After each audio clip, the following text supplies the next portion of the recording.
Hey guys, in this video I'm going to go over the steps or the process of how to write one of your supporting paragraphs. I've already gone over this 2 times with my period 6 class, but we haven't gone over this with my period 2 class. Okay, so it should be review for some and the first time for the rest. Sorry that I couldn't be here. Okay, so today you are writing, and it doesn't matter what your paragraph is about, the steps are the same. So period 2, you are writing paragraph 2 of, paragraph 2 of your Egypt essay. Actually, so is period 6. You guys are writing your paragraph 2. Now, how do you decide what paragraph 2 is about? Remember, you go back to your bubble map, and whatever you chose for your first bubble, paragraph 1, remember, is the intro. Paragraph 1 is the intro. So our intro was the main topic, Egypt.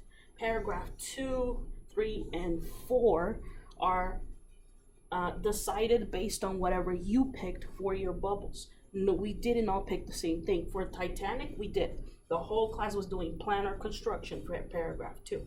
You have to look at what you picked as your topic for paragraph 2 or your first bubble, and that's the main topic or the main idea of your paragraph. Okay, so step 1, figure out what was your paragraph 2 supposed to be about. Then you have a graphic organizer that looks like this, except it's not colored, right? But everybody gets, this is yours, right? Yours looks like this. Before you do anything, if you can highlight it in the right colors, the green, the yellow, the pink, if you don't have those colors, then do the ones that you do have. If you don't have anything, it's okay for you to not to highlight, but it just makes it harder for you to see if you already did everything. So step 1, figure out your topic. Step 2, come up with 3 details for that topic. So if your topic was going to be, I'm going to be talking about Egypt's geography, then you come up with 3 details about Egypt's geography that you want to do.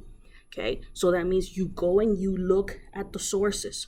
You have your history book, just for history, for geography. If you're doing a different topic, if you're doing the topic of gods, if you're doing the topic of daily life, or if you're doing the topic of women, you have to ask the substitute for the packets, right? I have packets for those 3 topics: women, daily life, and gods. For everything else, you're going to use the history book, and the name of the author is written on the board, John Hegyi. So whenever you're citing evidence and you say according to, based on, blah, blah, blah, blah, blah, you say John Hegyi because he was the author of that book.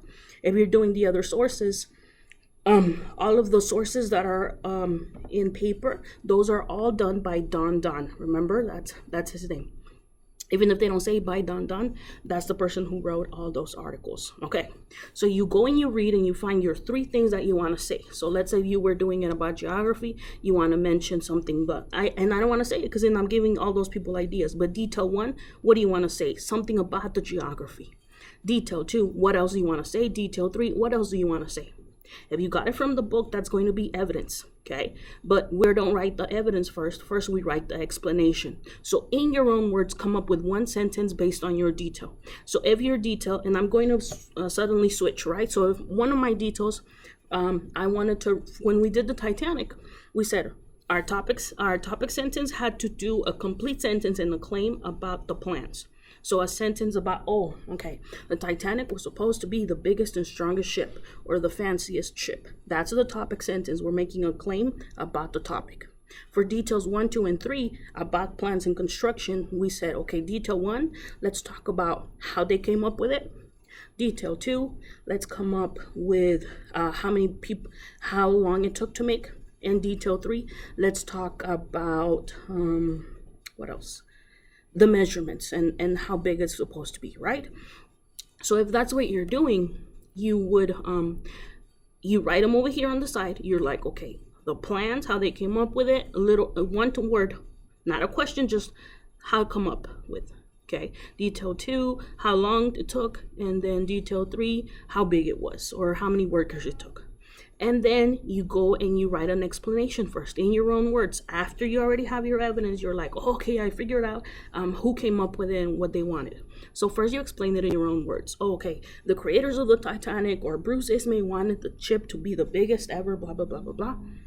And then after that, you use a citation. You use one of the sentence starters. You have the notes in the bottom of your organizer. It has your citing evidence notes.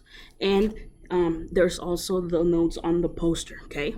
So a sentence in your own words about the detail, then you cite evidence. Remember to include the title and the author the first time you use an article, and then after that you include the evidence, right? So whatever evidence that you found, then you can write it either in your own words or in quotations.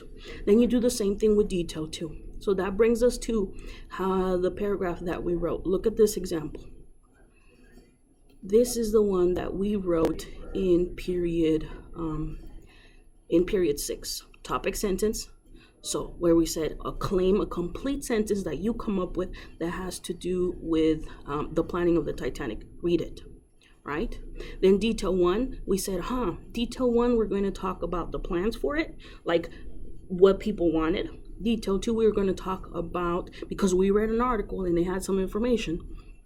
Number 2, we're going to talk about how long it took. And then detail 3, that it was dangerous, right? So look, we do a complete sentence in our own words. Working on the Titanic was dangerous. And then we say the evidence. Underline it, right? Where you do the citing evidence. According to Mountain, with this time I only put the author's name because at the top we already said the title of the article and the author. The second time you do that, you don't have to do both. You only have to do one. And then we included the evidence that came from the article. Conclusion, a sentence in your own after you went over it. Again, one little claim. As you can see, in conclusion, to sum up, blah, blah, blah, blah, blah. Okay, I hope this helps. Period 2, I just remembered. You are writing your paragraph 2 of the Titanic. Period 6, you are writing your paragraph 1 of the Egypt essay.